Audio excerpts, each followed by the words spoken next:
In an unexpected tragedy, Queen Amelia falls.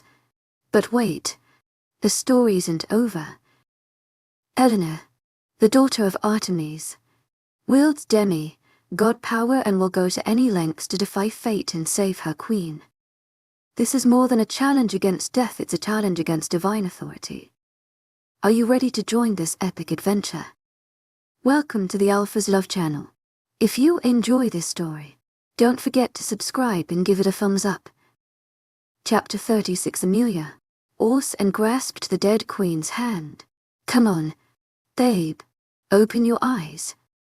Tears slid down his cheek as he stroked her cheek. Long. The rest of us stood there, stunned. Queen Amelia was dead. The most gracious and most lovely of queens was dead.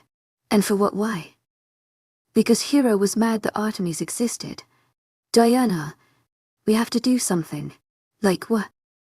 This is way beyond our abilities. Is anything beyond our abilities? I mean, you're dead. We have the power of Artemis. We're demi-goddesses or whatever.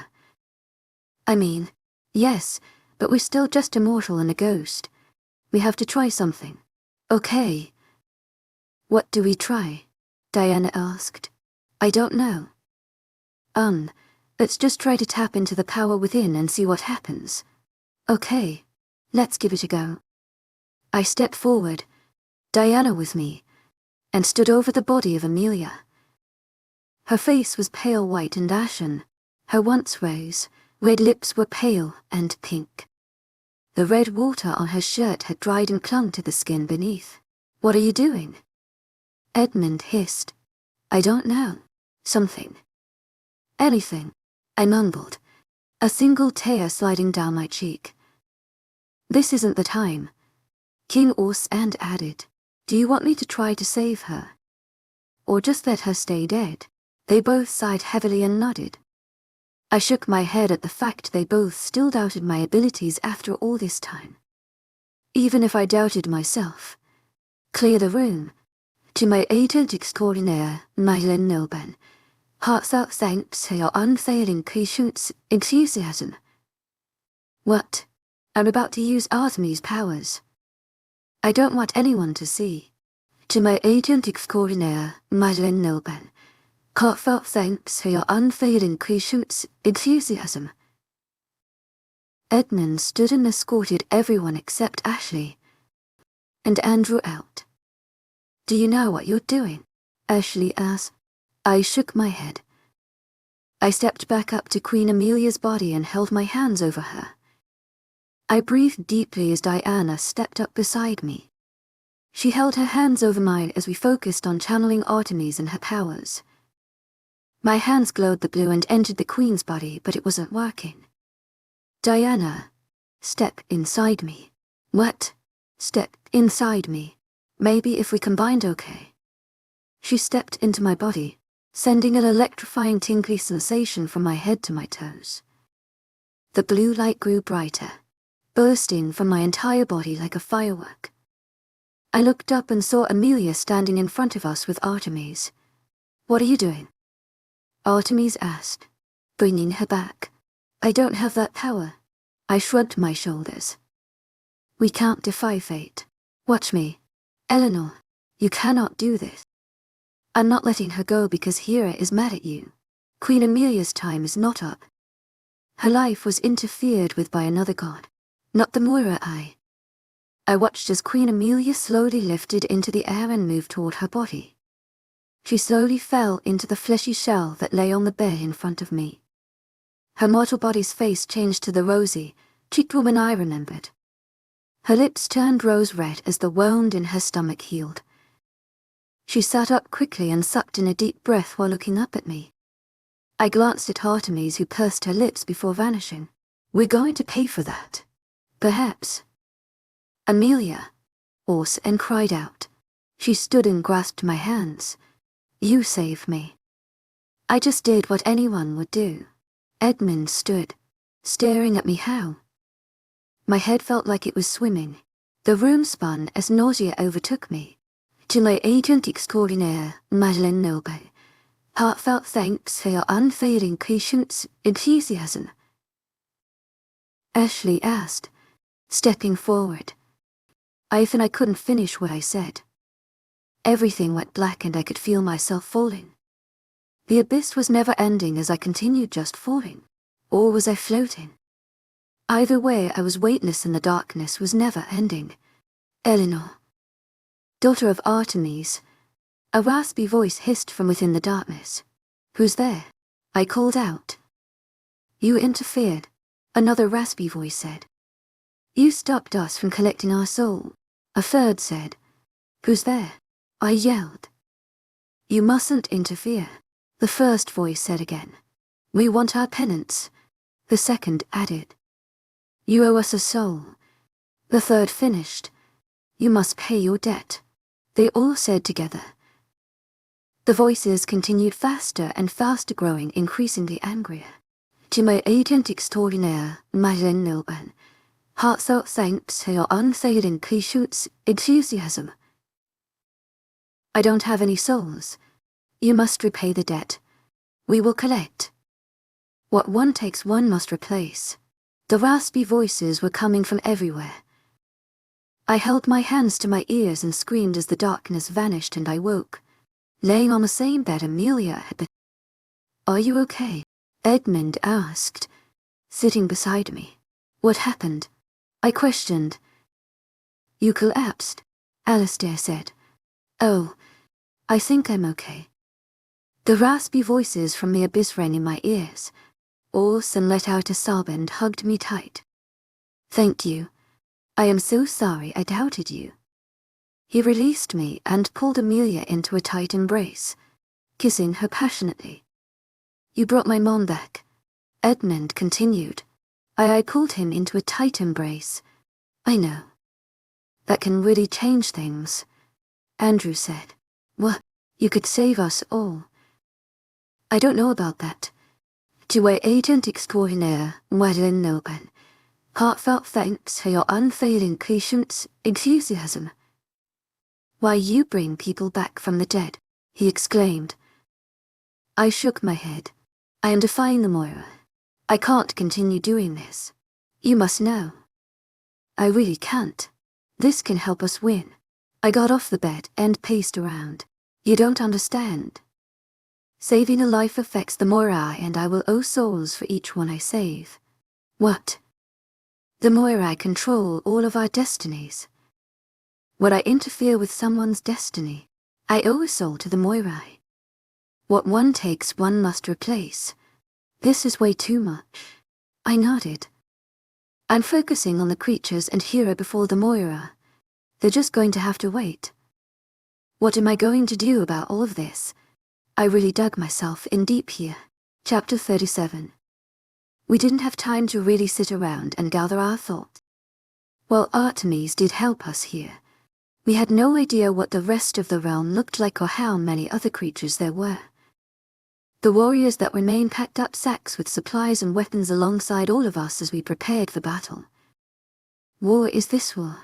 My mind raced 1,000,000 miles a minute. There was so much to process. Do you want to talk? Edmund asked, walking up to me. Her talk. You know. Converse. I don't even know where to start. The beginning is usually good. I know something has been up with you since we got here. I sighed heavily. Would he believe me if I told him everything? You can talk to me, he thought to me. I know. What's wrong?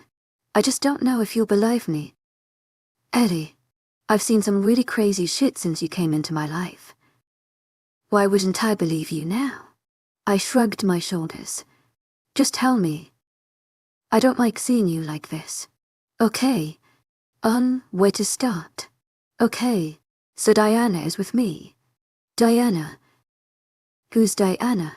The first queen of our kind. The first daughter of Artemis. You mean Diana? I nodded my head. Edmund's eyes grew large as he stared at me. See, you're weirded out. No. Not weirded out. Interested. Sure. To my agent extraordinaire, Madeleine Nilban, heartfelt thanks for your unfailing patience, enthusiasm. Diana has been helping me. I think she's attached to the bow. Maybe me now. I don't know. When I pulled your mother back from the Moirai, I heard them. Heard them. Yeah, heard them. They said that I have to replace the soul I took. I have to pay my debt. Pay your debt. I nodded my head again. Yeah, I have to give them a soul to replace the one that I pulled from their grasp. Okay, how? They didn't say. I'm assuming I have to take a life for them to have. Oh. Artemis possessed my body. She just pushed me to the back and eliminated the creatures that I saw. It was weird. I had no control over myself. None. Edmund asked. I shook my head. Am I crazy? No, of course not. You're just in a weird spot right now. I'm sure it will a lot better once this is over. Perhaps. He grasped my arms and pulled me into his body. Wrapping his arms around me, Edmund just held on to me. It will be okay. Is everyone prepared? Andrew asked.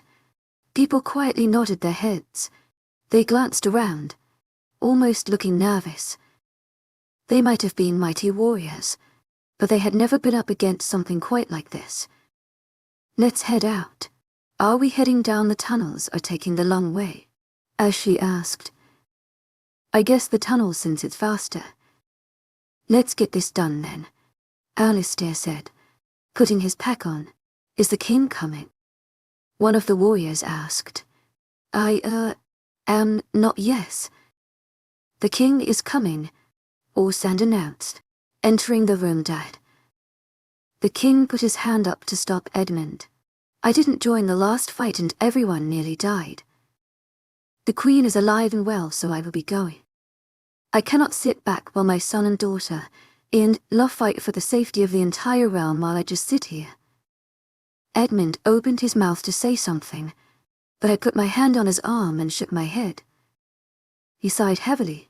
To my aching extraordinaire, Madeleine Noble, heartfelt thanks for your unfailing patience, enthusiasm. Just be careful. Dad, I will be fine. You have to be careful. Maybe a speech, I suggested to the king. To my agent extraordinaire, Madeleine Noble, heartfelt thanks for your unfailing patience, enthusiasm. Yes, a speech would be good to rouse the troops. He made his way across the room, to stand in front of the warriors. Today is not an easy day. We are facing an unknown adversary that we know nothing about. They are frenzied and wild with a red water lust, but there is something that they don't have. Willpower, strength in love and friendship. It may seem that they are stronger and more prepared than what we are, but we have the upper hand. We know these lands. We know how to fight together as one while they only care for themselves and their instant gratification. We can fight them. We can defeat them. Remember your training. Remember what we fight for. We fight for freedom. We fight for life. We fight for us. The warriors erupted into cheers as their king raised his sword in the air, prepared for battle. He led us from the room and toward the shed, a loud cadence breaking out from them. We looked down the river and seen them come. There must have been 100 of them. Fast and light they ran like a flash, no matter since they weren't a match. Mighty and strong as we, Howlers are the protector of thee. The mood changed dramatically, simply by having their king by their side. My heart traced the further along the tunnel we walked.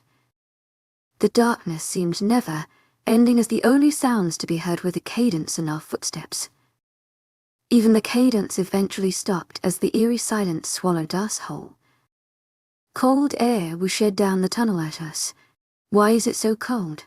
We're underground. King Orsand led the way, marching along, prepared to fight for his entire kingdom even to the death. A small light ahead of us grew larger and larger. The open door.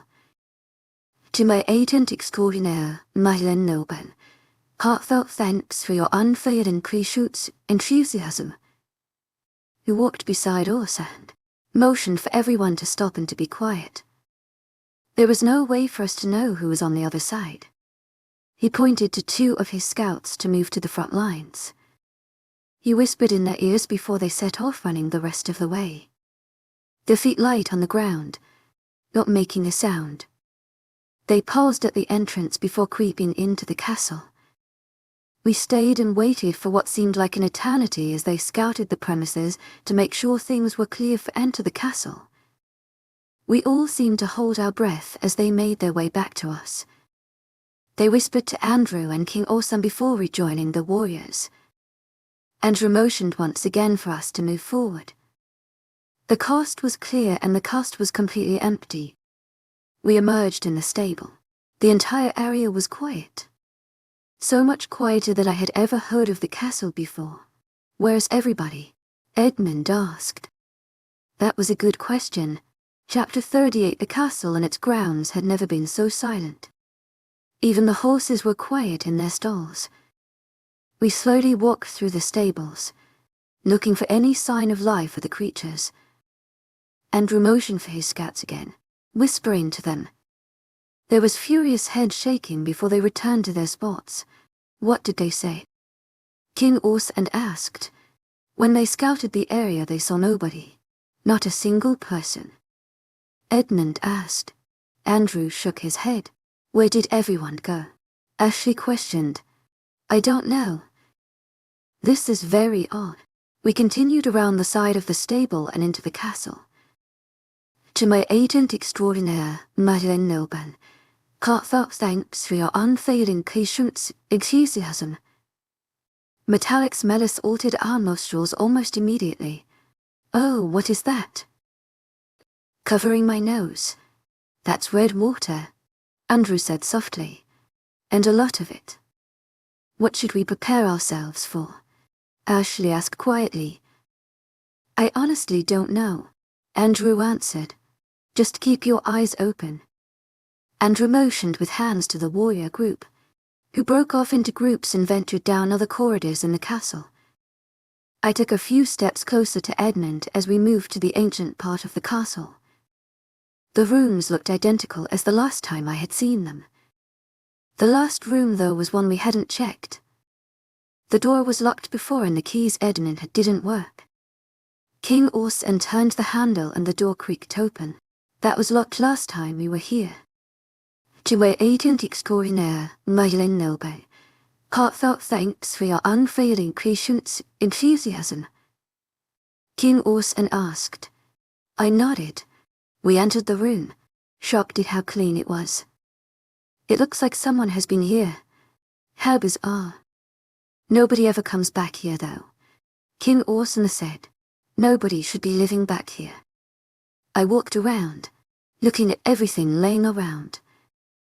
Books were stacked on a table near the window, and the bedding was disheveled. I ran my hand along one of the walls, surprised that there were no cupboards like every other room in this section of the castle.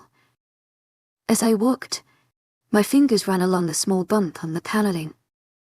It wasn't very noticeable to look at, but there was something there. It felt off from the rest of the wall. Hey, come here, I said to nobody in particular. What? Ashley asked as everyone gathered around. Feel this. To my agent extraordinaire, Madeleine Nilban, heartfelt thanks for your unfailing patience, enthusiasm. Alistair questioned. It feels weird. King Orson ran his hand over the paneling and stepped back odd. They all felt the weird bump under the wood and stared at it. What if it's a button? Ashley suggested. Button? Yeah, like a hidden doorway or something. Is that possible? But there was nothing about a secret passage this far back into the castle. What if it was kept off the maps that you have, and someone else knows about it? That's possible. Let's push the button and see what happens, King Orson said. We all looked at each other, wondering who would be the brave soul to find out what actually happened if we pushed that particular panel. So, who's doing it? Edmund sighed heavily. I will. No, I will. King Orson placed his hand on the wood and pushed. There was a clicking sound as the wall moved slightly, showing a small crack. We pushed it open and saw a stone passage heading further into the castle. We followed along the tunnel for about a mile before a set of stairs loomed ahead of us. We climbed up, and turning a small knob on the door. We waited, listening for anything to come toward us. There was just silence. We peered out the door and saw that it led to an alleyway. "Where are we?" Alistair asked. Edmund squeezed out a small hole, hoping to not draw attention. "I think we're in town." The rest of us followed, creeping along the alleyway walls. "We are in town," King and said. "This is the Bull and Horn Tavern." "How old is the Bull and Horn?" "I'm not sure. A few 100 years. Maybe older. So it's possible this was meant as another escape route." Yeah," Orson said. Edmund peered into the street, looking around. "Well, the streets are empty." We walked along the roads, looking for signs of anyone. This is not normal. Could they all be hiding? It's possible, I guess. I walked up to one of the businesses that lines the main street and pulled the door handle. Lock, Ashley suggested. I knocked on the glass door loudly. "Hello." We waited for anything to happen. I knocked again. "This is Princess Eleanor. If anyone is inside, please come to the door." I watched as a door in the back of the shop cracked open. A young girl hurried across the room to the door. "Is it really you?" she asked. "Yes. I have the king and the prince with me. Can you let us in? Are those things still out there?" "What things?" Those monsters. The ones that were attacking people, no. There's nothing out here. Oh, thank Goddess." She hurriedly opened the door and ushered us in, before relocking it. "What happened?" King Orson asked. Her face dropped as she burst into tears. 5 other women emerged from the room in the back of the office, clutching one another. They just came out of nowhere. They were attacking everyone, biting. There was so much red water. It doesn't look like anything happened outside.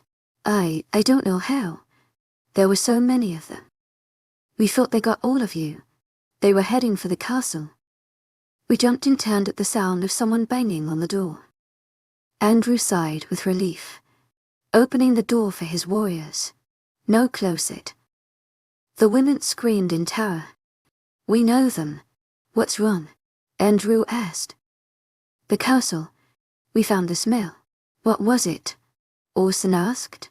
"Everybody. In the ballroom, their bodies were laid out." "What?"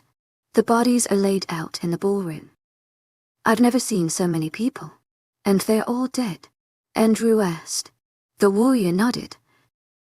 "We have to find the source of this right now." I turned to the women. "Did you happen to see where they came from?" The young girl nodded her head and pointed. "Down the street. They just marched right into the city. They're not traveling through the sewers. We need to get to the other packs now." I hurried for the door, unlocking it and walking into the street.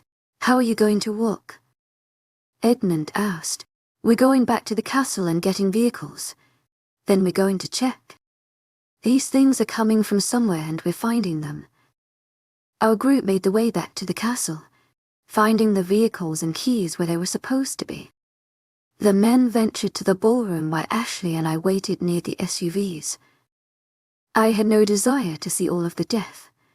"Let's go," Edmund said, walking into the garage. "We need to go."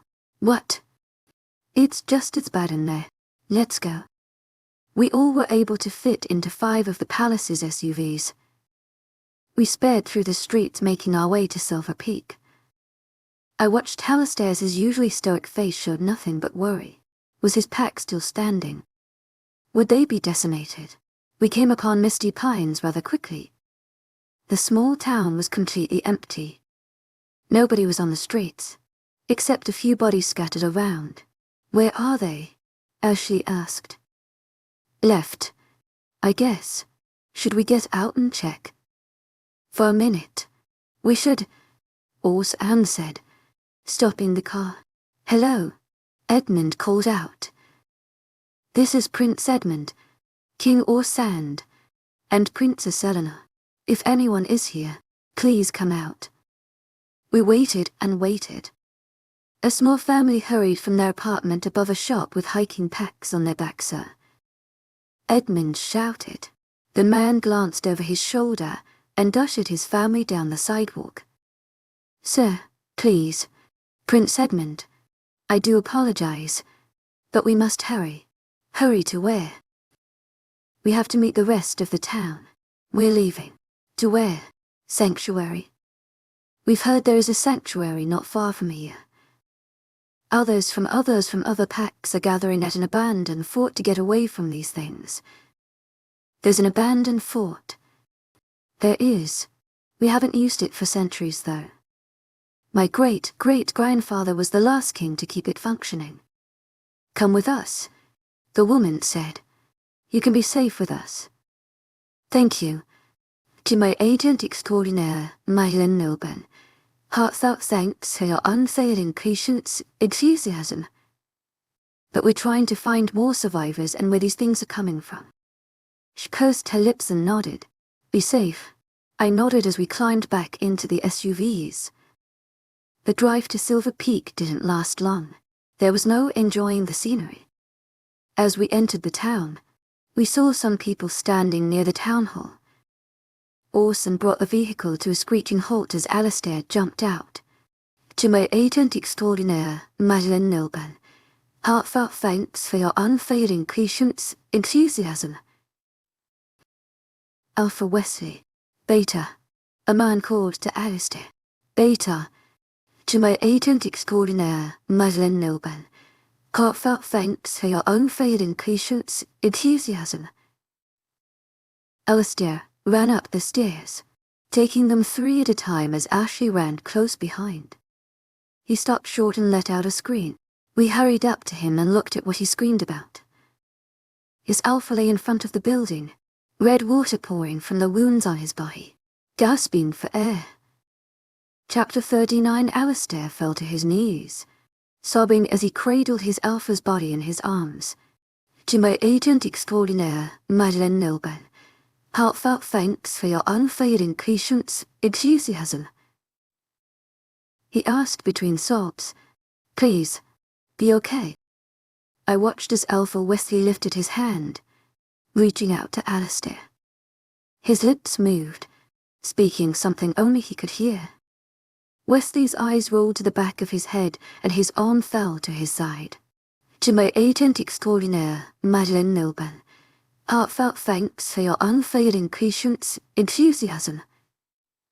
To my agent extraordinaire, Madeline Nilben, heartfelt thanks for your unfailing patience, enthusiasm. Wesley, wake up. Alistair placed the body of his Alpha on the ground and stood up, screaming to the sky. He paced around before slamming his fist into a glass door.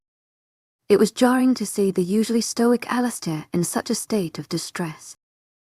Ashley said, Bring him back. He yelled at me. I can't. You can. You can. Alistair, lower your voice. Edmund warned in a growl. Why won't you save him? I can't. I'm interfering with the Moirai too much as it is. I don't have any spare souls to give to them. He let out a guttural roar before turning into a wolf and bounding down the stairs. Ashley started to run after him, turning Wolf halfway down the stairs. I watched as the two vanished beyond the tree line. My heart felt like it fell into the pit of my stomach and shattered into a million pieces. Carry him inside, I said quietly. What? Edmund asked. Take him inside. I'm going to bring him back. Andrew shot a glare at me. I'll bring yours back to when we get back to your village. Eleanor, the Moirai. King Orson asked. I guess I'll just deal with them. Maybe they'll just take my soul in exchange for everyone else. Edmund started. Andrew asked, Yes, Andrew. For every person I bring back, I owe the Moirai a soul. Edmund glared at him, anger seething in his eyes. You know why she's doing this, do you? Andrew didn't look up at him. To my agent extraordinaire, Madeleine Noble, heartfelt thanks for your unfailing patience, enthusiasm. You can't. I have the ability. Andrew is right. I have no choice. You do have a choice. To my agent extraordinaire, Madeleine Noble, heartfelt thanks for your unfailing patience, enthusiasm. You can't do this. Edmund yelled, following me and the Alpha's body. Please, I can't lose you. I stopped and turned to him. I cupped his face in my hand and smiled lightly. A tear slid down my cheek as I just turned and walked inside. Where do you want him? The Gamma asked. I guess just right there. What are you going to do? I'm going to patch up his wounds. That's it. Because the way the conversation sounded, you're doing more than that. I shook my head. Nope. That's it. He stood there and stared at me as I knelt beside Alpha Wesley. Do you mind giving me a bit of privacy? I don't like working with an audience. He narrowed his eyes at me and left the room, leaving me alone with the body. I focused deep within myself, being pulled out when I heard feet crunching on broken glass behind me. Please give me privacy, I called, not looking behind me. You don't have to do this, King Orson said, placing his hand on my shoulder. Yes, I do. I'm the only one who has the ability to bring him back. You can't give up your soul. Eleanor. I shook my head while staring down at the body. It doesn't matter. I already am a soul, and I'm not taking an innocent person's life to pay a ridiculous debt. What will you do when they come to collect? I shrugged my shoulders and held my hands over the Alpha's body. Figure it out, but I guess. I closed my eyes, focusing deep within myself. I sank into the abyss. This is different than last time. I floated downward, maybe upward. Being in complete darkness left the senses very confused. I eventually found myself standing before a large black cauldron with 3 of the most decrepit, ugly women I'd ever seen. Their wire-white grey hair looked like they'd stuck their fingers into multiple light sockets at the same time. Where their eyes were supposed to be were empty sockets, and there were raggedy black robes. "WH, who are you?" I stammered. "We are the Moirai, the first said. "I know that." "I mean, who are you?" "I am Clotho. I am the spinner of the thread of life." The sister in the midday opened her eyes, revealing nothing but white. "I am Lachesis. I measure the length of man's life." The third old woman opened her mouth, revealing rotting teeth. "I am Atropos. I cut the thread of man's life when his time has come." "Girl," Clotho said. "You have been warned." Lachesis continued. "You owe a debt." Atropos finished. "I know. To my agent extraordinaire, Madeleine Noble, heartfelt thanks for your unfailing patience, enthusiasm." "I know, but I'm not letting everyone stay dead because of another god's interference." "You," Clotho started. "Cannot," Lachesis said. Atropos finished. "I don't care. I'll pay my debt back." One of the women held up a glowing, green strand.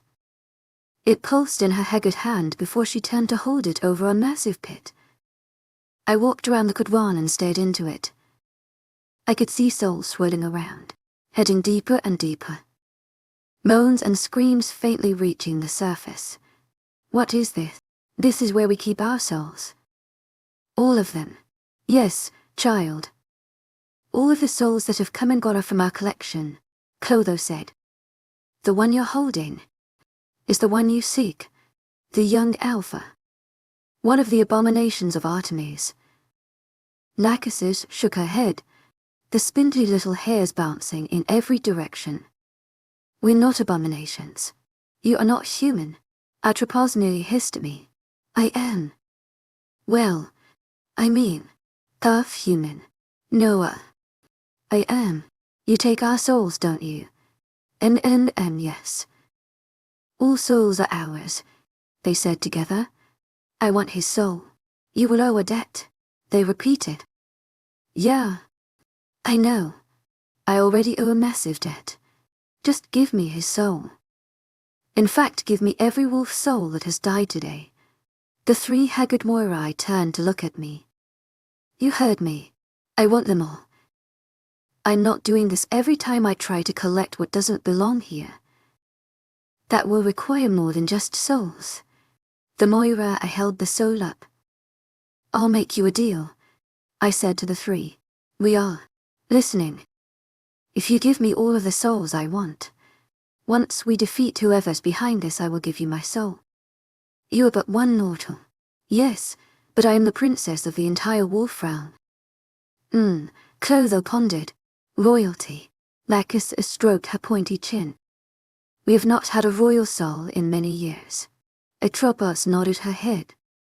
The three conferred between them. We have now had a wolf royal soul in an even longer time. It is a worthy trade. We will take your offer. Once the battle is over, we will come for you to acquire your soul. They circled the pit and started to chant into no voices. I couldn't quite hear what they said, but the souls within the pit bubbled and slowly a handful of them emerged on the surface. Lachesis in the middle reached down and scooped them up, dumping them in a vial she pulled from her pocket. I hope this is worth it. I nodded and looked at the vial of swimming strands. And the alpha? She hands it over to me. It was warm and pulsed like a heartbeat. They waved their hands and I was back in the room, kneeling before Alpha Wesley. I held the glowing green strand above him. It wiggled as though it knew where to go. I lowered it onto his chest and covered the soul with my hand. The warmth disappeared from my touch, spreading through his body. Ashen's skin glowed briefly before he gasped and sat up. King Ors and gasped and stepped back. Wesley sat up and looked around. He grasped his chest where the wounds were and stared at me with wild eyes. What happened? You're getting a second chance. To my agent extraordinaire, Madeleine Nilban, heartfelt thanks for your unfailing patience, enthusiasm. What? I don't understand. Just don't waste your second chance at life. I stood and turned to walk back outside. We should go fetch Alistair before he gets too far. King Ors nodded and motioned for one of his guards. Go fetch Beta Alistair. Bring him back on my orders. The man nodded and leapt down the stairs, changing into wolf as he ran off in the direction that Alistair and Ashley ran. To my agent extraordinaire, Madeleine Nilban, heartfelt thanks for your unfailing patience, enthusiasm. When we return to the Black Porhowlers, I'll revive your warriors. I hope you're proud of yourself. To my agent extraordinaire, Madeleine Nilban, heartfelt thanks for your unfailing patience, enthusiasm. I'm losing my mate over this, Edmund growled, shaking his head. I don't know what to say. The least you can say for her dying, Edmund yelled. Edmund, I already owed them a debt. At least this way it's worth it. He shook his head, a tear sliding down his cheek. I don't want to lose you. I know. My love. I know. He pulled me into a tight hug, feeling the vial in my pocket. What is that? I pulled it out and held it up. Of the Black Porhowlers. That's them. Indeed. Chapter 40. Okay. Let's get back on the road. We have to be closing in on the creatures, King Orson said, walking down the steps. We have vehicles that are gassed up that we can use, Alpha Wesley said, emerging from the building, rubbing his head. To my agent extraordinaire, Madeleine Nilban, heartfelt thanks for your unfailing patience, enthusiasm. The group of people who gathered and witnessed his death stared in astonishment. Yeah, it seems that I was just in shock from the wounds. Thankfully Princess Eleanor is rather skilled in handling that sort of thing. Thank you. Truly. Alaph. I turned to look as Alistair walked across the street. Beta. You were unconscious. Alistair looked at me, his eyes glassy with tears. I smiled and grabbed Dednan's hand. How about I actually go back to the Blackpool Howlers pack now? We may need the reinforcements. You're not going alone, Edmund said. I sighed heavily. You are going to need as many people with you as you can get. I think I will be safe going back alone. He shook his head and held tightly to my hands. No. Absolutely not. You're not going alone. I led forward and kissed him lightly. The creatures are ahead of us, not behind. I need you to make sure Moonmist is okay. I will catch up to you. I'll send 2 of my warriors with her, Andrew said, stepping forward. Edmund closed his eyes and breathed heavily. I knew he was still mad about the scene Andrew caused. I squeezed his hands and kissed him again. Forgive him, I whispered. I turned to Andrew. That will work great. Okay, let's go, King Orson said.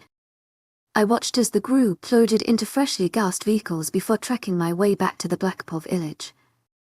Majesty, do forgive me, but why are we going back? There is only deafened, not warriors at home. You're a secretive group, so I can't trust you two. Right. The 2 black-clad warriors nodded. I have this special ability that allows me to reverse certain things.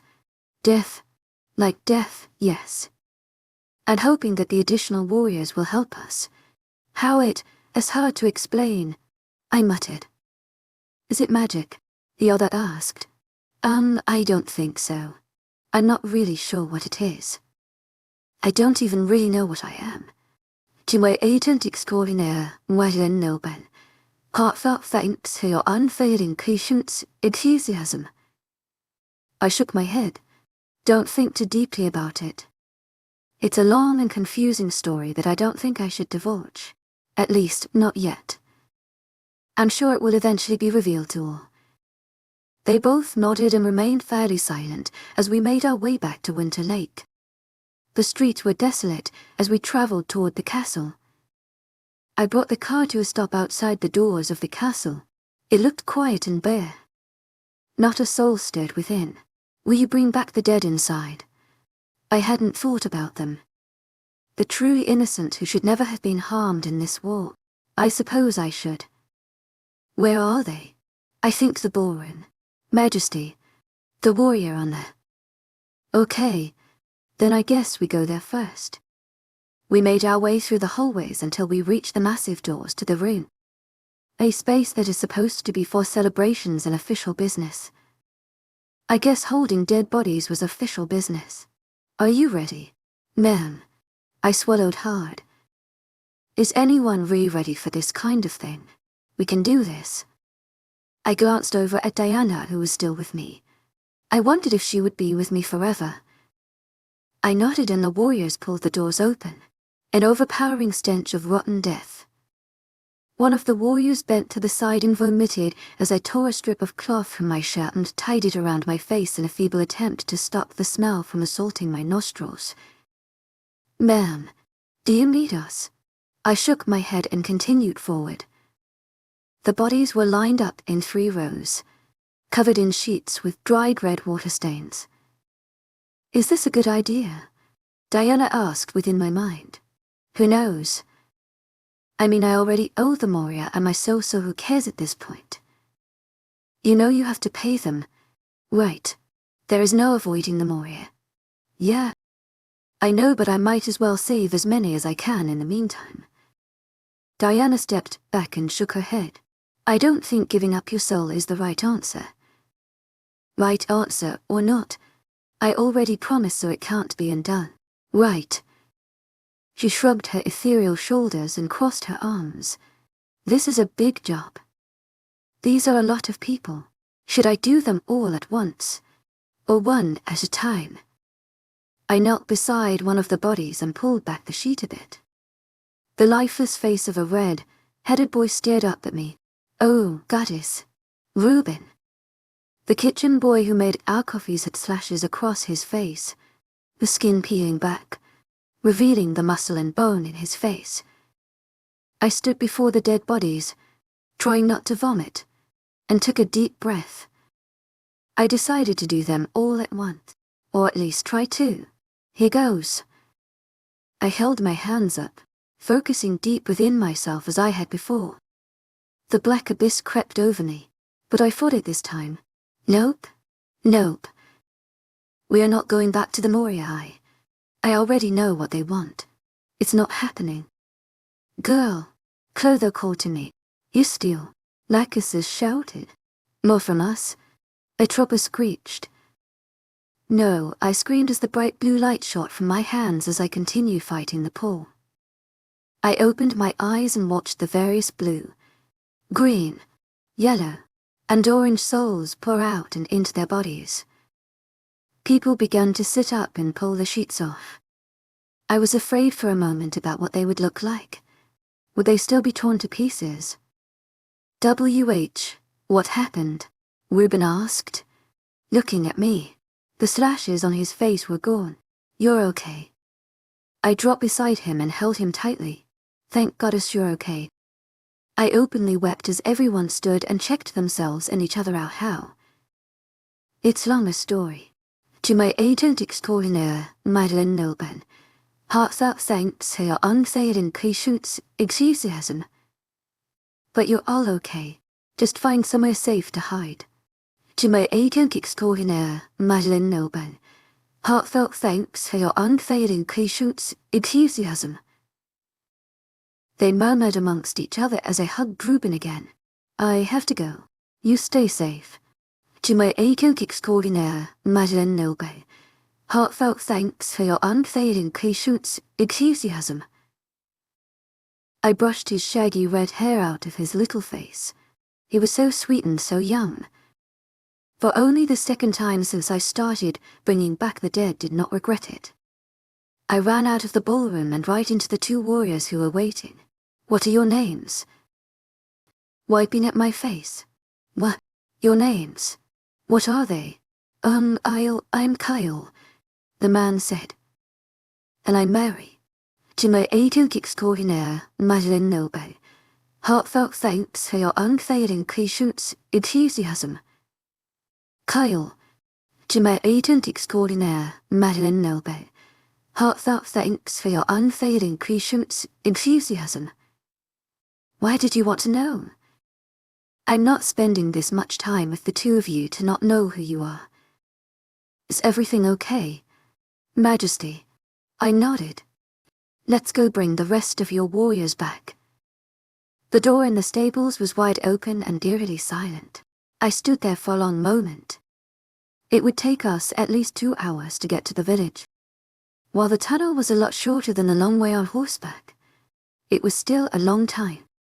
Do you think horses can fit in the tunnel? I don't know. Maybe. Well, let's see. I put a halter on a beautiful white mare and led her toward the tunnel. She nicked red and pulled at the ground, but followed. Good girl. Such a good girl. She fit. Looks like we're taking horses. To my agent extraordinaire, Madeleine Nilben, heartfelt thanks for your unfailing enthusiasm. We grabbed saddles and quickly got 3 ready. The dark tunnel made it hard to navigate. They won't run in the darkness. You're right. Okay, time to test the powers a little more. I held up my hand focusing just enough for the blue light to appear. It was bright enough to light our way. You're abusing the powers. I'm doing what I have to in order to save this realm and all of wolfkind. Artemis will not look kindly on this. I don't care. It's her fault that any of this is happening. We rode along in the dimly blue, lit tunnel until we saw the door to the shed. The horses slowed to a trot as they made their way through. We had to duck our heads as they made their way through the small shed into the sunlight. The mare I rode neighed in protest to the journey we made her take and pawed the ground once again. I slid down, pulling the vial of warrior souls out of my pocket, and made my way toward the cafeteria where the bodies had been taken. To my agent extraordinaire, Madeleine Nilbe, heartfelt thanks for your unfailing patience, enthusiasm. Queen Amelia called from down the street. Your Majesty. I ran up to her and wrapped my arms around her. I'm so glad you're well, yes. That is wonderful. What are you doing here? Long story. I need the bodies of the dead warriors. They're at the cemetery about to be buried. No. We ran to the small graveyard at the back of the village as the first body was being lowered into the ground. Pull them out. Cole yelled. What? Pull them out of the ground. What now? They need buried. Samantha put her hands on her hips and glared at us. They can come back. Just pull them out. No, she turned and started putting dirt on top of the body. I let out a guttural yell and ran at her. I tackled her and punched her once in the nose. Stop. For the love of Goddess, stop your shit. Samantha. Whatever your issue is, you're risking the chance for these warriors to live. I stood and turned my back to her. If you move one step, I will have you dragged off to the dungeons, Queen Amelia shouted. I glanced over my shoulder and saw she had the shovel above her head, as though she was going to hit me with it. Majesty. Samantha dropped to one knee, bowing before the Queen. You're the most disobedient girl I've ever had the displeasure of meeting. Princess Eleanor is a member of the royal family and will be treated as such. If I see anything besides respect for her from you, to the dungeon with you. Yes, Majesty. Apologize. What? Majesty. Apologize to Princess Eleanor. Samantha stared down at the ground, pursing her lips. Now forgive me, Princess Eleanor. Forgiven. I turned back to the body in the ground and motioned for Kyle and Moirai to help me. We pulled the body out and laid it beside the rest. I uncorked the vial and held it out. The souls fled the confines of the glass jar and sought out their bodies. We watched as the limbs struggled to free themselves from the sheets they were tied in. Hurry. Help them. What in the goddess? Samantha said, standing up. What is this? Queen Amelia asked. Another thing I discovered I can do. We started freeing the warriors from their sheets and watched them stand, staring at one another. I don't understand what is going on. One of the warriors said. I was dead. You were. I was in a glass container. You knew that. We were like all crammed in there. Sorry it took so long. You're all okay? To my agent extraordinaire, Madeleine Nilbe, heartfelt thanks for your unfailing patience, enthusiasm.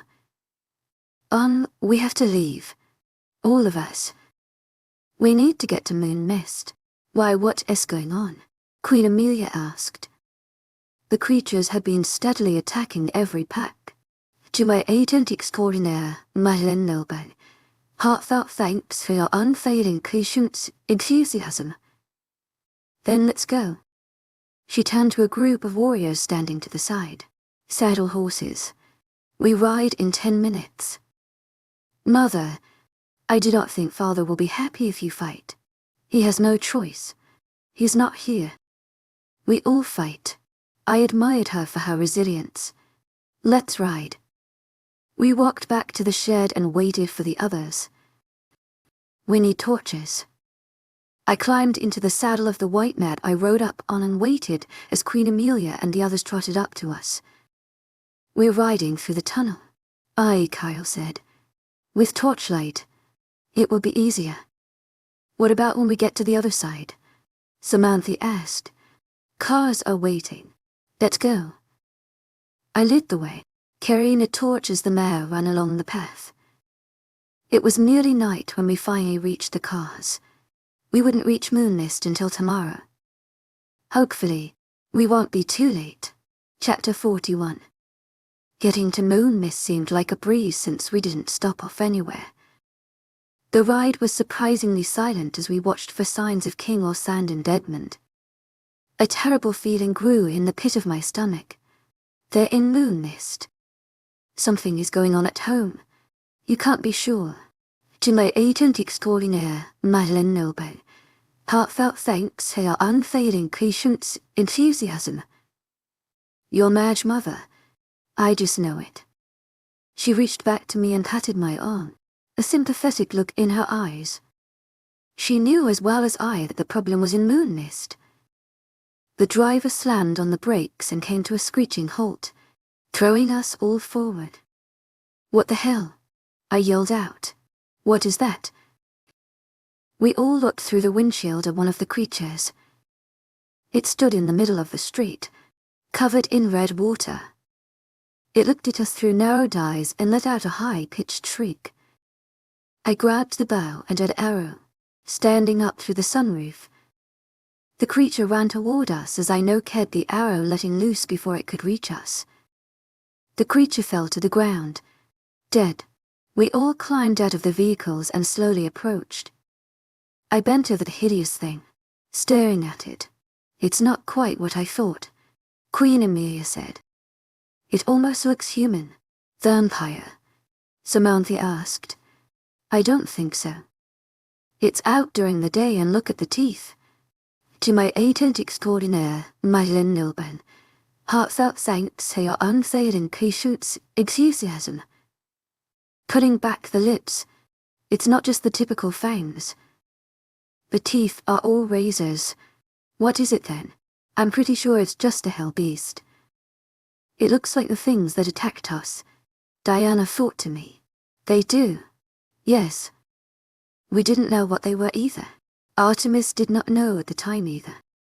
She's had millennia to figure it out. Maybe she knows now. Diana shrugged her ethereal shoulders once again. I pursed my lips and sighed heavily. To my agent extraordinaire, Madeleine Noble.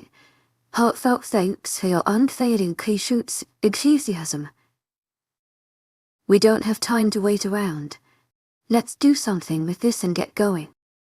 What do we do with it? I guess take it. We can't leave it here.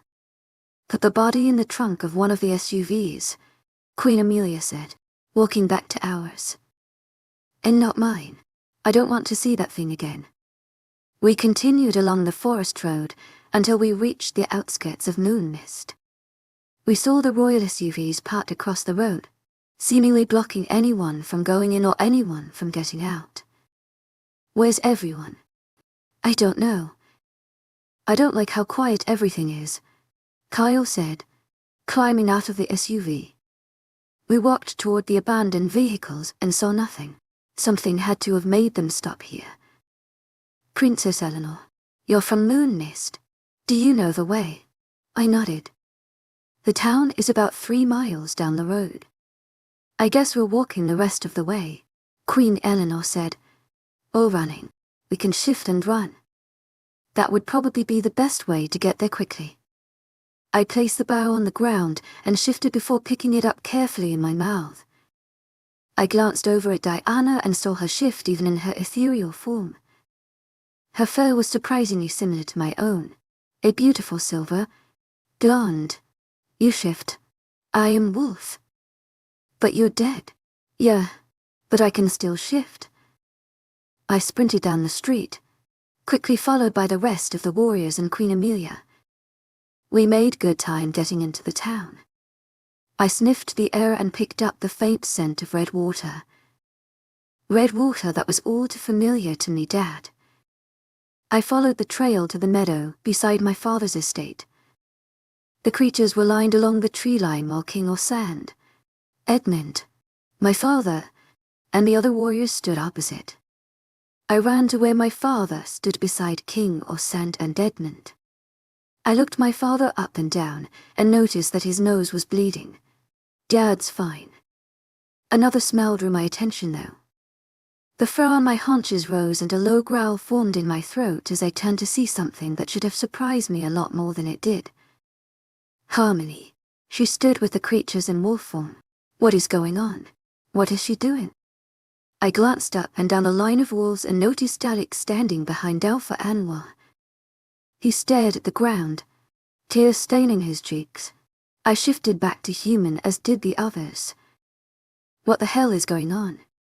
Why is Harmony over there? Well, long story short, she's has been letting the creatures in. How? How has she been letting them in? Is she letting the humans in? I don't understand. We have no idea. Look who finally decided to show up. Harmony yelled across the meadow as she shifted back to human. How nice of you to finally join the party. Dear sister, what are you doing? I'm creating something for myself. Something that does not involve you. You are ruining the entire realm. The kingdom has been destroyed because of you. Harmony. Good.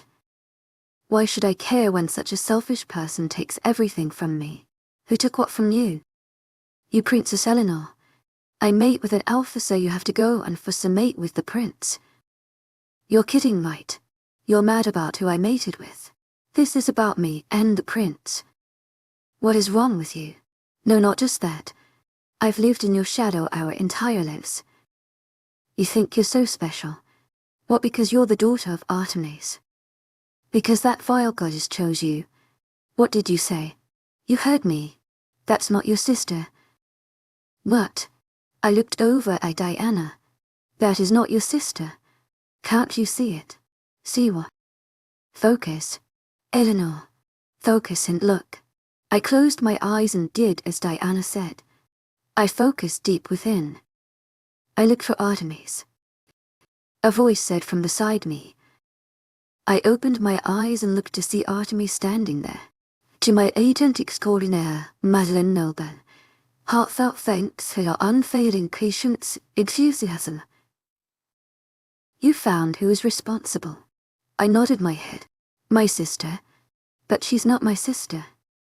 She stared across the great meadow at Harmony. She pursed her lips and stepped forward. Release the girl. Harmony threw her head back and laughed maniacally. Her shoulders heaved as her head shook. To my agent extraordinaire, Madeleine Noble, heartfelt thanks for your unfailing patience, enthusiasm. The face that looked back was not my sister. It was a remarkably beautiful woman with blonde hair and fiery red eyes. What Dad started. I know. I explain later. Right now we have to prepare to fight. A woman in black armor stepped through the throng of creatures. She held a large, black sword and stood beside Harmony, or I guess here. They looked at each other with wicked smiles before turning back to us. Are you prepared to die? My creatures were unable to destroy you all those years ago, but they're ready now. The woman shouted. Who's that? Enyo. Who? She led the fight against Alfred and me. But who is she? She's a daughter of Hera, the goddess of war. What does she have to do with us? Nothing, but she does whatever her mother wants. She's an obedient goddess.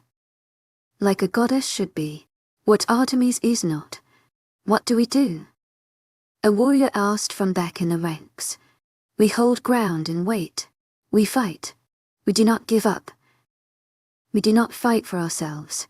We fight for all wolf kind. Guardsmen, we do not give a single inch. We will fight. We will battle until the very end. Everybody let out howls as we held fast. To my agent extraordinaire, Madeleine Noble, heartfelt thanks for your unfailing patience, enthusiasm. Whispered to Enyo, who yelled in some strange language to the creatures. They let out high-pitched shrieks, saliva hanging from their lips and curling over their razor teeth. They moved forward at lightning speed toward us. The gap was quickly closing. Don't harm Harmony. To my agent extraordinaire, Madeleine Noble, heartfelt thanks for your unfailing patience, enthusiasm. She's possessed. That's not her acting that way. To my agent extraordinaire, Madeleine Noble, heartfelt thanks for your unfailing patience, enthusiasm. The goddess Hera. Edmund asked. Yes, do not harm her. I repeated. You heard the princess. King Orsan said. Noon is to harm Harmony. Darling, Queen Amelia said, stepping out from the throng of soldiers. Amelia, What are you doing here? Why are you here? I'm not about to let you fight alone. We are in this together. I looked at Edmund. He held tightly to Apollo's sword as I pulled an arrow from my quiver. Diana stood beside me, and beside her, another form seemed to appear. A tall man with shaggy hair and a magnificent crown. Diana smiled at him and hit her. What the hell? Who is that? Aelfred. Where did he come from? Oh, he's been here. He's been with Edmund the whole time. I've never seen him before. You wouldn't. He's not here for you just as I'm not here for Edmund. He's been able to see him the entire time. No, sometimes guides are getting at you without being as visual as I am. I can see him now. Yes. Why? I suppose with the amount of magic going through the air right now, the veil between worlds is slimming. As they charged us, we ran. Some of the warriors shifted to wolf form, while others relied on their weapons. My father shifted, biting into the neck of one of the creatures. Its black-red water staining his beige fur. Edmund shifted and rammed through a few rows, biting as he went along. King Ors and swung his mighty sword, cutting down dozens at a time. I pulled arrow after arrow from my quiver with help from Diana as we killed as many creatures as we could. Edmund struggled as he worked his way through. Aelfred stayed by his side, helping as he annihilated as many as they could. I stopped and looked around. The creatures kept coming, killing more and more of us while it seemed we barely made a dent. This isn't working. We need help. We're not going to make it. I closed my eyes, focusing deep within myself. I fell into the abyss, watching for the light. It finally came into view as Artemis walked toward me. To my agent extraordinaire, Madeleine Noble, heartfelt thanks for your unfailing patience, enthusiasm. We need you. We can't do this. What is it? Hera. She possessed harmony. She has Enya with her. Artemis took a deep breath. I will have to possess you as well. Are you okay with that? I nodded my head. Yes, please. Open your eyes. I did as she said and saw that my body was already moving at lightning speed. I had no control over what happened as she lashed out with hand and arrow, striking down creature after creature. She maneuvered through everyone until she was in front of Harmony. Sister, Harmony said. Oh, she called for you, did she? Artemis, this ends now. It ends when all of your creations are destroyed. No, you will not take your hatred out on them. They have nothing to do with your hatred of me. They are you. Especially that one, Hera said, pointing at my body. Artemis held up an arrow. It glowed blue as she pointed it at Hera. This ends now. She let out a yell as a blue light released, striking Harmony in the chest. I watched in astonishment as she flew backward, Hera falling out of her. She scrambled to her feet in fright, looking around. Dad, she called Mum. Tears fell down her cheeks as she sobbed, looking around frantically. Artemis stepped out of my body and walked toward Hera. She picked her up by her throat and vanished quickly. No, a scream came out from behind me. I turned in time to see Enya running at me full speed. Her armor clanked as she charged. I pulled an arrow from my quiver and fired it at her. It hit the armor and fell to the side. Shit. I closed my eyes, waiting for the end to come. It didn't, though.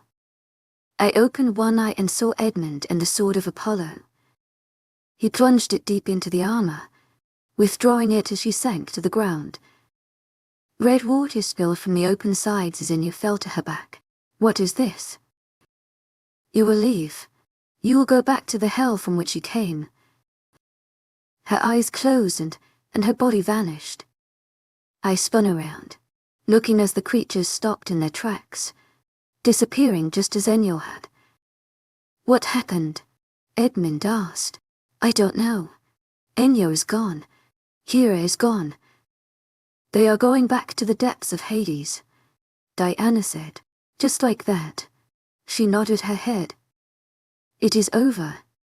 My sister. She should be normal again. Her ethereal body slowly disappeared, as did Alfred's. I ran to Edmund and wrapped my arms around his neck, kissing him deeply. To my agent extraordinaire, Madeleine Nobe, heartfelt thanks for your unfailing patience, enthusiasm. Edmund. He brushed my hair out of my face, kissing me again. I need to do one more thing. What?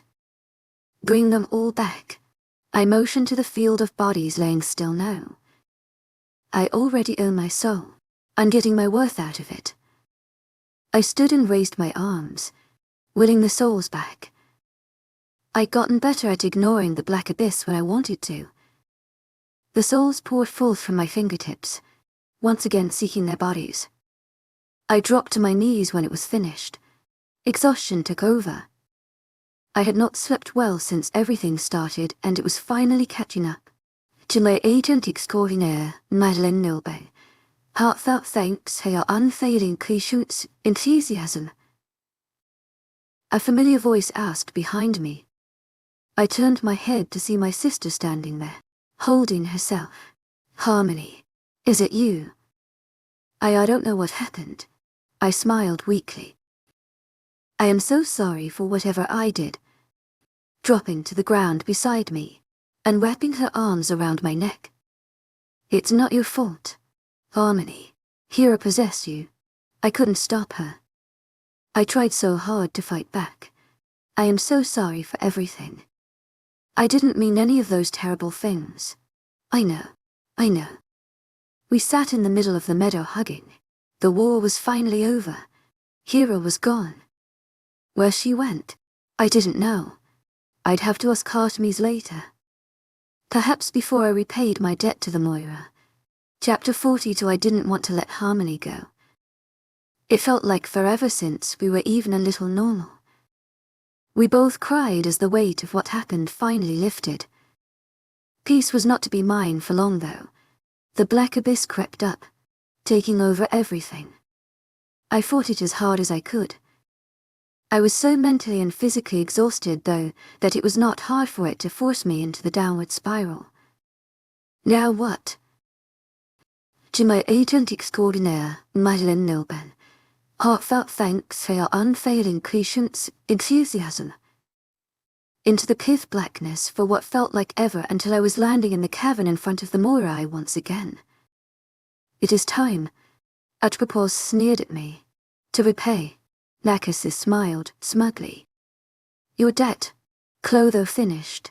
The battle just ended. I protested to them.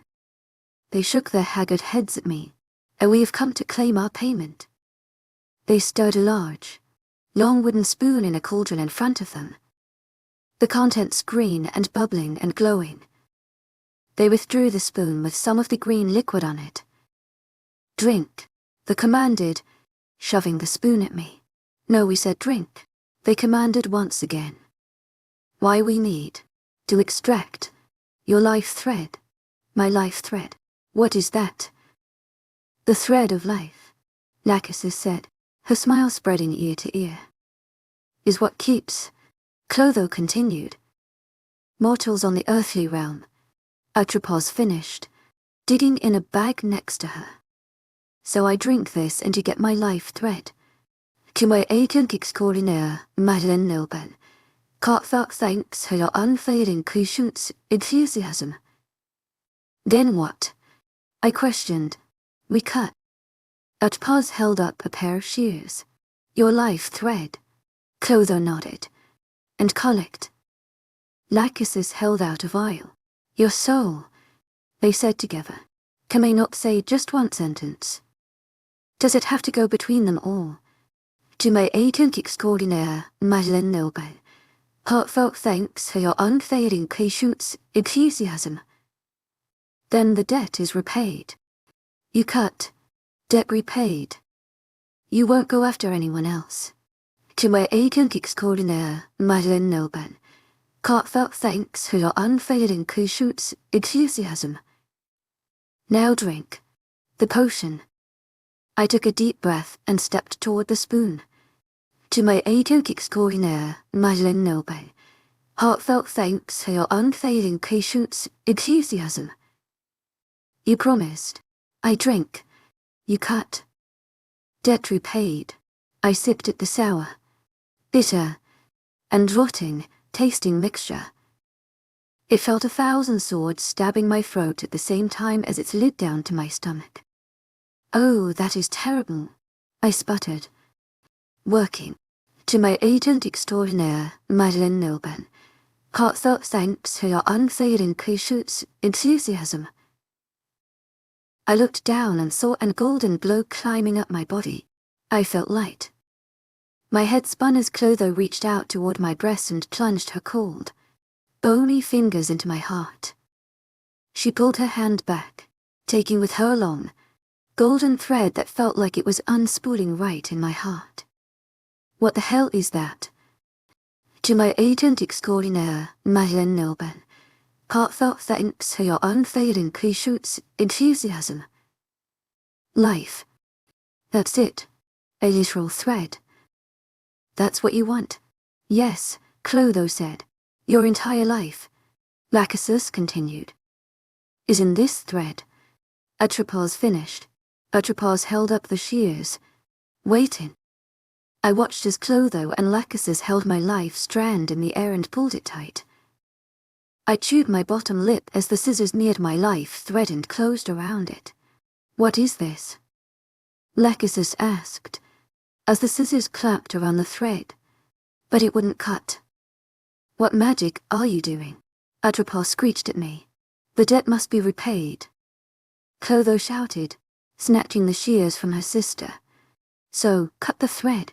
To my agent extraordinaire, Madeleine Noble, heartfelt thanks for your unfailing patience, enthusiasm. Your life thread will not cut the 3 Moirai, I yelled.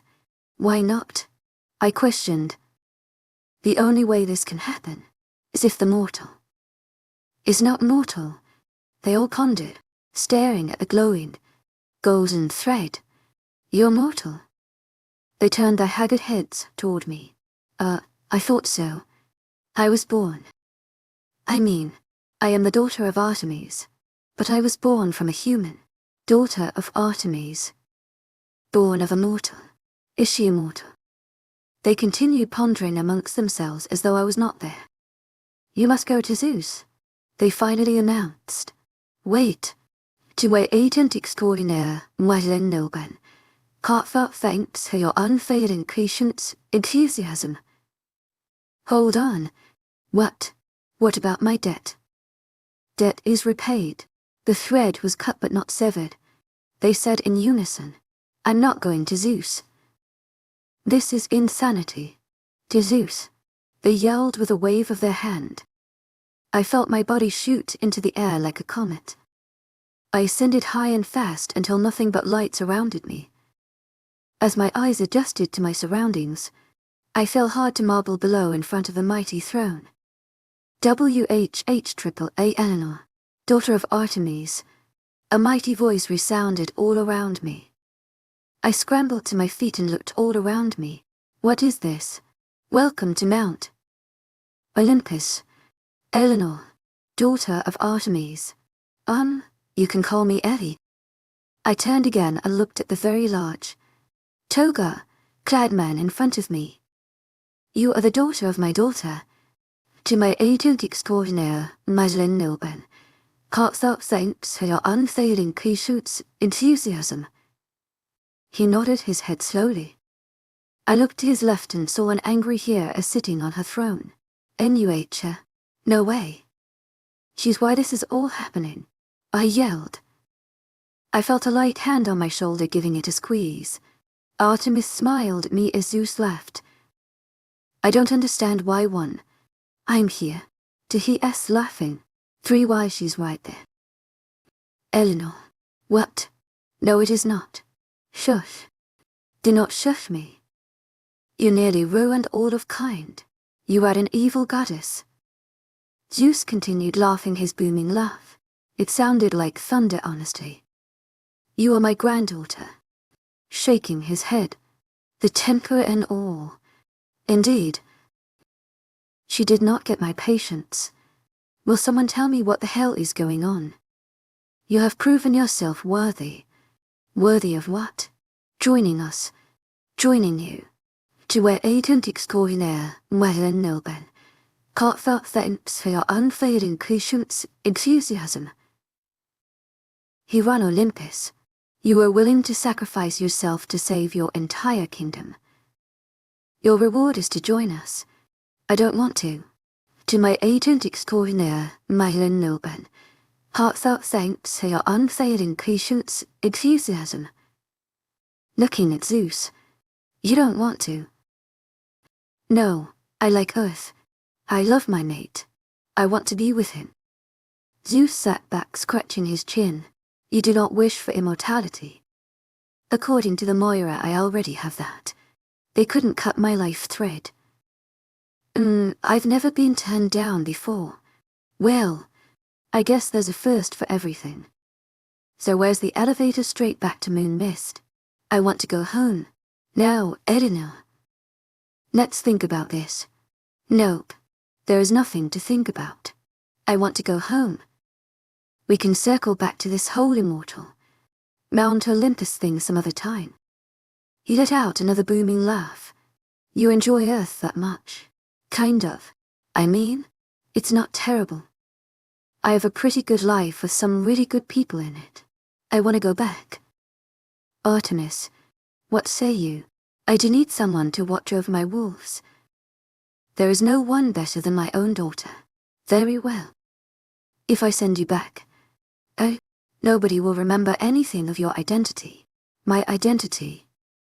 As the daughter Artemis. That is something that you will have to keep hidden until you rejoin us.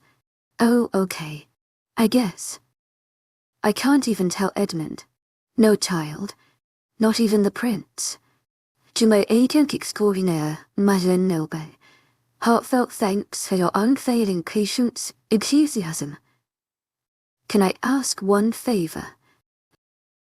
Awakens extraordinaire, Moirai noble. Heartfelt thanks for your unfailing patience, enthusiasm. Anything, Eleanor. Zeus said. Keep that psychotic bitch far away from my kingdom. I pointed to Hera, who snapped her teeth at me. If I see her, I will make it my mission to completely eliminate her from existence. Zeus let a thunderous laugh and nodded his head. Very well. Hera, you shall never again interfere with the Wolf Kingdom. But that's not. I don't want to hear it. You nor any of our other children, or any minions of yours, shall interfere with the Shapeshetters. She pursed her lips and glared at me. I said, do you understand? I heard you. Then acknowledge me. You may be the queen of the gods, but I am still ruler of all things. Including you. Yes, Zeus, I understand I will not interfere with the Shapeshetters. Very well. He turned back to me and extended a hand. I was able to wrap my entire palm around his pinky. I felt like an infant compared to him. Granddaughter, go back to your people. He clapped his hands and I was back in the meadow beside my father's estate with Harmony's arms wrapped around my neck. I looked around me to see things exactly as they were after the battle. Everyone was walking back toward the vehicles and homes, ready to get back to normal life. Awakens extraordinaire, Moirai noble. Heartfelt thanks for your unfailing patience, enthusiasm. Edmund called. Are you okay? I stood and ran into his embrace. I am now. You sure? He smiled down at me. Everything is absolutely perfect. He kissed my forehead and draped his arm over my shoulders. You ready to go home? Yeah, I am. Let me say hi to my parents really quick. I ran to my mom and dad, hugging them tightly before returning to the royal family. I waved as we shifted to run back to the SUVs to go home. Things were finally as they should be. Epilogue: the time since the great goddess battle feels as though it hasn't passed. Every time I go to the kitchen in the castle and see Reuben with mine and Edmund's coffee, I can't help but see his sweet, innocent face red water at Edie. I know with time it will become just a bad memory, perhaps even more like a bad dream. Princess Ellie. Reuben. You sweet boy. You have the coffee ready? Yes, ma'am. I made cookies this morning too. Do you want some? You made cookies? He nodded his head shyly. Absolutely. One of these days you are going to be the greatest chef in the entire realm. His smile spread from ear to ear as he rushed to grab a plate he already had made up. I to SSE led his hair before kissing his forehead. He turned and hurried back to his work as I left. My love, Edmund said, taking the tray of hot drinks and cookies from me. My love, I said back. What do we have planned today? I'm sure the usual. We have meetings with your father and the council. There is talk of a rogue pack forming who want to officially rejoin the kingdom. He nodded and sat the tray on a table in the library as I browsed the books. That would be very good if we could get a peace deal. Indeed. We're also going back to Noon, Mr. Naito. Harmony is due to give birth to her first pup shortly. I would like to be there for her. Moral support and all that. To my agent extraordinaire, Madeleine Nobel. Heartfelt thanks for your unfailing patience, enthusiasm. I know. Her pregnancy has gone by so fast. I'm so excited for her. Imagine having a young pup running around the castle hallways. I smiled longingly. It would be nice to have a young pup running around. You know that it's going to be a handful. I'm betting just like Harmony. Edmund let out a low chuckle before sipping his coffee. Can the realm handle another Harmony? I sat beside him on the couch, accepting my coffee while flipping through the pages to where I'd left off yesterday in the story. Ready to keep reading? Yes, chapter 6. I said aloud. Our day went by as quickly as it usually did when it was filled with matters of the realm. King Ors-En began shifting more and more of his work to us so he could spend more time with Queen Amelia. That brief time she died seemed to have flipped a switch in him. He couldn't get enough of her, and it was the most wonderful thing. I fidgeted in the passenger seat of the big SUV, fidgeting with the knobs on the radio until I was able to find something to listen to that wouldn't put us both to sleep. Thank God Reuben made us an entire thermos of his coffee. He's a good boy, Edmund said. To my agent extraordinaire, Madeleine Nobel. Heartfelt thanks for your unfailing patience, enthusiasm. I enjoy having him around. Moon Nest isn't that much further. Thank Goddess. I'm exhausted. My parents' estate was bright with light and people bustled about. Odd, but not that odd for the Beta's residence. What is going on here? I mumbled. Could Harmony be in labor? No. I mean she's not due for another few days, so. What if she's in labor early? I guess. Hurry up. He pressed on the gas and sped the rest of the way to the house. I didn't wait for him to come to a complete stop before jumping out of the car. Mom, Dad. I shouted, running through the door. Hey, ha. I heard a scream echo throughout the house. Harmony. Oh, Princess Eleanor. You're here.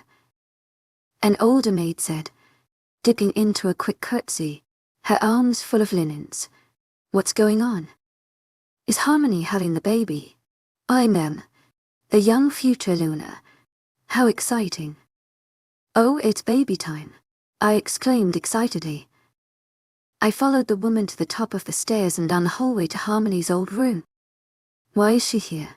She was more comfortable here and wanted to be near your mother. I nodded. Makes sense. The woman hurried into the room. I hovered around the door and peeked in.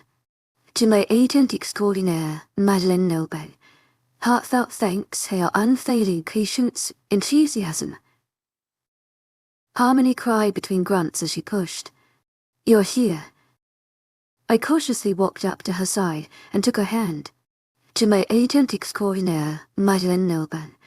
Heartfelt thanks for your unfailing patience, enthusiasm. I am dear one. I wouldn't miss it for the world. She gripped my hand and bore down and let out another scream. She, my sweet girl. I know, our mother said softly, pushing Harmony's hair out her face. Hello, sweetheart. We are so glad you made it. Mother looked up at me. I didn't think she would go into labor yet. We wanted to get here earlier, but meetings and kingdom matters went a bit longer than we expected. How are things in the royal city? Father asked as he came into the room with a bowl of steaming water.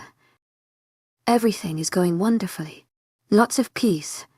Not too. Grunt interrupt grunt, but I am having a baby. I chuckled lightly and looked at my sister. Her face was red and covered in sweat and covered in swollen with child. I'm sorry. How is everything? Edmund called from beyond the door. The prince is here. Harmony asked in alarm. To my agent extraordinaire, Madeleine Nilban. Heartfelt thanks for your unfailing patience, enthusiasm. I wasn't going to leave him behind. He can't come in.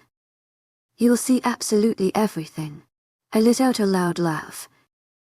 I already warned him that unless he wanted to see more of his sister, in-law than a brother-in-law should ever see to not come in the room.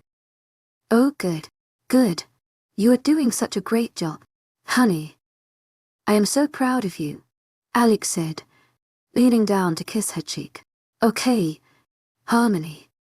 One more big push and the baby should be here, Dr. Withers said from the end of the bed. You can do it, Harmony, I encouraged as she squeezed my and Alex's hands. She let out one final scream as she pushed again. Her guttural scream replaced with the tiny cry of a baby. Baby is out, Dr. Withers declared. You have a beautiful baby girl. Harmony burst into tears as the baby was wrapped up and placed on her chest. Oh, she is absolutely beautiful. To my agent extraordinaire, Madeleine Nilban. Heartfelt thanks for your unfailing patience, enthusiasm. Harmony kissed the tiny forehead of the new babe that wriggled against her mother. Tears welled in my eyes as I watched my sister and her new baby. I stepped back quietly, giving her and Alex some room and rejoined Edmund. Done already. Apparently we missed most of it. I chuckled. How is everyone? They are wonderful. Just wonderful. He smiled and pulled me into a tight hug. How are you? I'm fine. A little nauseous. I want a big bowl of borscht really bad. What? Yeah, I've been craving it for the last few days. Mom's is the best. Edmund said, just holding me. I want that and I really want a pumpkin milkshake. What is wrong with you, weirdo? Well, you know how you said you wouldn't mind the sound of little pups running around the castle? Pulling away from me a little, I smiled up at him. He repeated. I smiled bigger and pursed my lips. I nodded. For real. You're not lying. I shook my head. No lies. I'm going to be a dad. I'm going to be a dad. Yes, but shh. Not so loud. I don't want to tell anyone just yet. Besides, this is their time. He pulled me back into his body before lowering his head to mine. He kissed the mark at the crook of my neck lightly before pressing his lips to mine. Thank you for tuning in. If you enjoyed this episode of the story, please give it a like, and don't forget to subscribe to get notifications for updates.